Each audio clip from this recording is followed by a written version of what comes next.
20টা mic আছে, এই মাইকে 10টা উপজেলা নেতা কর্মীরা বরং জিয়াউর রহমানের কথা শুনবেন।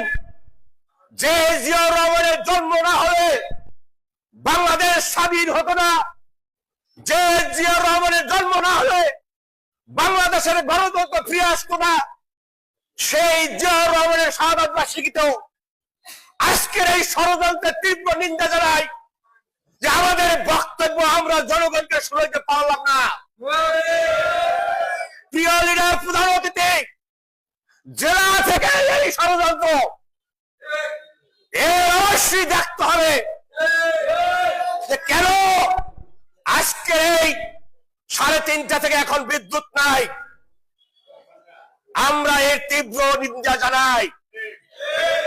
যারা নির্বাচনে তারেক রহমানের সাথে চ্যালেঞ্জ করেছিল, যারা নির্বাচনে তারেক রহমানের নির্দেশ শোনে নাই,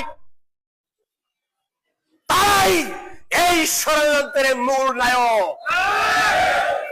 অতএব অনেক হয়েছে, বিএনপি নিয়ে আর ষড়যন্ত্র করার কেউ এখতিয়ার নাই।